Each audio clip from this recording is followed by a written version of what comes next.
ವಿಧಾನಸಭೆಯ ಕಲಾಪದಲ್ಲಿ ಗ್ಯಾರಂಟಿ ಗದ್ದಲ ಕೋಲಾಹಲ. ಗ್ಯಾರಂಟಿ ಸಮಿತಿ ವಿರೋಧಿಸಿದ ಬಿಜೆಪಿ ಜೆಡಿಎಸ್ಗೆ ಡಿಸಿಎಂ ಡಿಕೆಶಿ ಟಾಂಗ್. ಈ ಸುದ್ದಿಗಳನ್ನು ನೋಡೋಣ ರಾಜಕೀಯ ನ್ಯೂಸ್ ಟಾಪ್ನಲ್ಲಿ. ವಿಧಾನಸಭೆಯಲ್ಲಿ ನಿನ್ನೆ ಗ್ಯಾರಂಟಿ ವಿಚಾರ ಗದ್ದಲ ಕೋಲಾಹಲಕ್ಕೆ ಕಾರಣವಾಗಿದೆ. ಗ್ಯಾರಂಟಿ ಯೋಜನೆಗಳ ಅನುಷ್ಠಾನಕ್ಕೆ ಜಿಲ್ಲಾ ಮತ್ತು ತಾಲೂಕು ಮಟ್ಟದಲ್ಲಿ ಅಧ್ಯಕ್ಷರು ಸದಸ್ಯರಾಗಿ ಕಾಂಗ್ರೆಸ್ ಕಾರ್ಯಕರ್ತರನ್ನ ನೇಮಿಸಲಾಗಿದೆ ಅಂತ ವಿಪಕ್ಷಗಳು ಆರೋಪಿಸಿವೆ. ಈ ವಿಚಾರವನ್ನ ಜೆಡಿಎಸ್ ಶಾಸಕ ಎಂಟಿ ಕೃಷ್ಣಪ್ಪ ಪ್ರಸ್ತಾಪಿಸಿದ್ರು. ಕಾರ್ಯಕರ್ತರಿಗೆ ಸರ್ಕಾರದ ಬೊಕ್ಕಸದ ಹಣ ಕೊಡುತ್ತಿರುವುದು ಎಷ್ಟು ಸರಿ ಅಂತ ಕೇಳಿದ್ದಾರೆ. ಏನು ಇಂಪ್ಲಿಮೆಂಟೇಷನ್ ಮಾಡ್ತಾರೆ ಗ್ಯಾರಂಟಿ, ಇದು ಸ್ಟೇಟ್ ಚೆಕ್ಕರ್ ಅಮೌಂಟ್. ಓಕೆ, ಸಂಬಂಧಪಟ್ಟ ಅಧಿಕಾರಿಗಳು ಮಾಡಬೇಕು ಅಥವಾ ಸ್ಥಳೀಯ ಶಾಸಕರ ಅಧ್ಯಕ್ಷರು ಇಂಪ್ಲಿಮೆಂಟೇಷನ್ ಮಾಡಬೇಕು. ಇವತ್ತೇನಾಗಿದೆ, ಕಾಂಗ್ರೆಸ್ ಕಾರ್ಯಕರ್ತರನ್ನು ಅಪಾಯಿಂಟ್ ಮಾಡಿದ್ದಾರೆ. ಜೆಡಿಎಸ್ ಶಾಸಕ ಎಂಟಿ ಕೃಷ್ಣಪ್ಪ ಪ್ರಸ್ತಾಪಿಸಿದ ವಿಷಯವನ್ನೇ ಅಸ್ತ್ರ ಮಾಡಿಕೊಂಡ ವಿಪಕ್ಷ ನಾಯಕ ಅಶೋಕ್ ನೇರವಾಗಿ ಡಿಸಿಎಂ ಟಾರ್ಗೆಟ್ ಮಾಡಿ ವಾಗ್ದಾಳಿ ನಡೆಸಿದ್ರು. ಡಿಕೆ ಶಿವಕುಮಾರ್ ಅಧಿಕಾರಕ್ಕೆ ಬಂದ ಮೇಲೆ ಕಾಂಗ್ರೆಸ್ಗೂ ಸರ್ಕಾರಕ್ಕೂ ವ್ಯತ್ಯಾಸ ಇಲ್ಲದಾಗಿದೆ. ಇಲ್ಲಿನ ದುಡ್ಡು ತೆಗೆದುಕೊಂಡು ಹೋಗಿ ಅಲ್ಲಿ ಹಾಕ್ತಾರೆ. ಕಾಂಗ್ರೆಸ್ ಕಾರ್ಯಕರ್ತರಿಗೆ ಬೇಕಾದ್ರೆ ಭಿಕ್ಷೆ ಬೇಡಿ ಹಣ ಕೊಡ್ಲಿ ಅಂತ ಕಿಡಿಕಾರಿದ್ದಾರೆ. ಡಿಕೆ ಶಿವಕುಮಾರ್ ಅವರ ಅಧ್ಯಕ್ಷರಾದ್ಮೇಲೆ ಸರ್ಕಾರಕ್ಕೂ ಕಾಂಗ್ರೆಸ್ ಪಾರ್ಟಿಗೂ ವ್ಯತ್ಯಾಸನೇ ಇಲ್ಲ. ಇಲ್ಲಿನ ದುಡ್ಡೆಲ್ಲ ಅಲ್ಲಿಗೆ ತಗೊಂಡು ಹೋಗ್ತಾರೆ. 187 ಕೋಟಿ ತಗೊಂಡು ಕಾಂಗ್ರೆಸ್ ಅವರು ಹಂಚಿದ್ರು, ಅಲ್ಲಿ ಬಳ್ಳಾರಿಯಲ್ಲಿ ಹಂಚಿದ್ರು. ಕಾಂಗ್ರೆಸ್ ಪಾರ್ಟಿ ದುಡ್ಡಲ್ಲ, ಅವ್ರು ಕಾಂಗ್ರೆಸ್ ಅವ್ರು ಕಲೆಕ್ಟ್ ಮಾಡಿ ಧೈರ್ಯ ಇದ್ರೆ ಕೊಡ್ಲಿ, ಅವರು ಭಿಕ್ಷೆ ಬೇಡಿ ಕೊಡ್ಲಿ. ಕಾಂಗ್ರೆಸ್ ಅವ್ರು ತಗೊಂಡೋಗಿ ಭಿಕ್ಷೆ ಬೇಡಲಿ ಹೋಗಿ. ವಿರೋಧ ಪಕ್ಷದ ನಾಯಕ ಅಶೋಕ್ ಮಾತಿಗೆ ಡಿಸಿಎಂ ಡಿಕೆ ಶಿವಕುಮಾರ್ ತಿರುಗೇಟನ್ನ ನೀಡಿದ್ದಾರೆ. ಕಾಂಗ್ರೆಸ್ ಸರ್ಕಾರ ತಂದ ಕಾಂಗ್ರೆಸ್ ಕಾರ್ಯಕರ್ತರಿಗೆ ಸರ್ಕಾರಿ ಕಾರ್ಯಕ್ರಮಗಳನ್ನು ತಲುಪಿಸಲು ಹಕ್ಕಿದೆ ಅಂತ ಡಿಕೆ ಗುಡುಗಿದ್ದಾರೆ.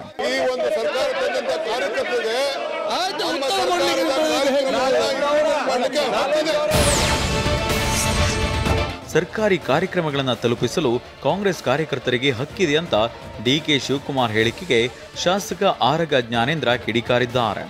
ನಾವು ಶಾಸಕರು ಸಂಬಳ ತೆಗೆದುಕೊಳ್ಳುತ್ತಿದ್ದೇವೆ, ಆದರೆ ಅಸಂವಿಧಾನಾತ್ಮಕವಾಗಿ ಕಾಂಗ್ರೆಸ್ ಕಾರ್ಯಕರ್ತರಿಗೆ ಕೊಟ್ಟಿದ್ದಾರೆ. ಹಾಗಿದ್ರೆ ಶಾಸಕರು ಅಸಮರ್ಥರ ಅಂತ ಕಿಚ್ಚು ಹಚ್ಚಿದ್ರು. ನಮ್ಮ ಮೇಲೆ ಅಪನಂಬಿಕೆ ಇದೆಯಾ, ಅವಿಶ್ವಾಸ ಇದೆಯಾ ನಿಮಗೆ? ನಾನು ಹೇಳ್ತೀನಿ, ಹೇಳಿ.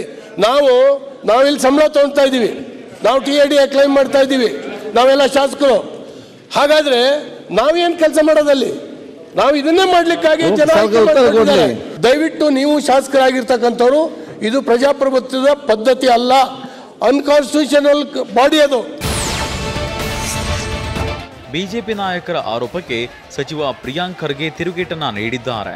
ಮಹಾರಾಷ್ಟ್ರದಲ್ಲಿ ಸಚಿವರ PAಗಳಾಗಿ RSSನವರನ್ನ ನೇಮಿಸಿಕೊಳ್ಳುತ್ತಿದ್ದಾರೆ ಅಂತ ಪ್ರಿಯಾಂಕ್ ಖರ್ಗೆ ಹೇಳಿದ್ದಾರೆ.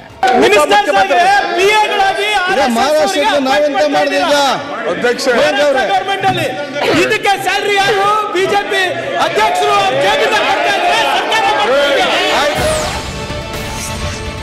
ಸಚಿವ ಪ್ರಿಯಾಂಕ್ ಖರ್ಗೆ ಹೇಳಿಕೆಯಿಂದ ಆಡಳಿತ ವಿಪಕ್ಷದವರ ಮಧ್ಯೆ ಗಲಾಟೆ ನಡೆಯಿತು. ಸಚಿವರು ಉದ್ದಟತನದ ಹೇಳಿಕೆ ಕೊಡ್ತಾರೆ ಅಂತ ಆಕ್ರೋಶ ವ್ಯಕ್ತಪಡಿಸಿದ ವಿಪಕ್ಷ ಸದಸ್ಯರು ಸದನದ ಬಾವಿಗಿಳಿದು ಪ್ರತಿಭಟನೆ ನಡೆಸಿದ್ರು. ಅಣ್ಣಮ್ಮ ದೇವಸ್ಥಾನ, ಮಸೀದಿಗಳ ಮುಂದೆ ಹೋಗಿ ಭಿಕ್ಷೆ ಬೇಡ್ಲಿ ಅಂತ ಅಶೋಕ್ ಹೇಳಿದ್ದಾರೆ. ಆದಷ್ಟು ಬೇಗ ಭಿಕ್ಷೆ ಬೇಡಲಿ ಹೋಗಿ, ಎಲ್ಲನ ಹೋಗಿ ವಿಧಾನಸೌಧ ಮುಂದೆ ಭಿಕ್ಷೆ ಬೇಡಲಿ ಹೋಗಿ. ಭಿಕ್ಷೆ ಬೇಡ್ಬಿಟ್ಟು ತಂದು ಅವ್ರಿಗೆಲ್ಲ ಕೊಡ್ಲಿ ಭಿಕ್ಷೆ ಬೇಡಿ ಹೋಗಿ. ಎಲ್ಲಾರ ಮುಂದೆ ಭಿಕ್ಷೆ, ಅಣ್ಣಮ್ಮನ ದೇವಸ್ಥಾನ, ಮಸೀದಿಗಳು ಎಲ್ಲ ಹೋಗಿ.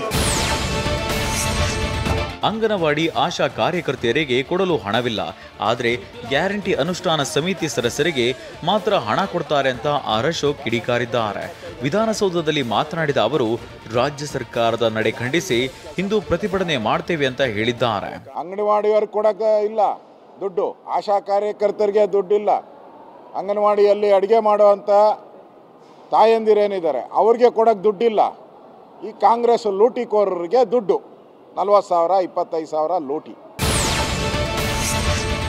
ವಿಪಕ್ಷ ಹೋರಾಟ ಮಾಡೋದಾದರೆ ಮಾಡಲಿ ಅಂತ ಡಿಸಿಎಂ ಡಿಕೆ ಶಿವಕುಮಾರ್ ಹೇಳಿದ್ದಾರೆ. ವಿಧಾನಸೌಧದಲ್ಲಿ ಮಾತನಾಡಿದ ಅವರು ವಿಪಕ್ಷಗಳ ಒತ್ತಾಯಕ್ಕೆ ಡೋಂಟ್ ಕೇರ್, ವಿಪಕ್ಷಗಳ ಆರೋಪವಾದಕ್ಕೆ ಉತ್ತರ ನೀಡ್ತೀವಿ ಅಂತ ಇಂದು ನಡೆಯಲಿರುವ ಪ್ರತಿಪಕ್ಷಗಳ ಹೋರಾಟಕ್ಕೆ ಡಿಕೆ ತಿರುಗೇಟನ್ನ ನೀಡಿದ್ದಾರೆ. ಹೋರಾಟ ಮಾಡೋರು ನಾವು ಯಾರು ಬೇಡ ಅನ್ನಕ್ಕಾಗಲ್ಲ, ಅವ್ರಿಗೂ ಅರಿವಿದೆ ಇದು ರಾಜಕೀಯದ ಕಾರ್ಯಕ್ರಮ ಅಲ್ಲ, ಜನರ ಬದುಕಿಗೋಸ್ಕರ ನಾವು ಆ ಬಡವರಿಗೋಸ್ಕರ ಸಹಾಯ ಮಾಡಲಿಕ್ಕೆ ತಂದಂತ ಒಂದು ಕಾರ್ಯಕ್ರಮ.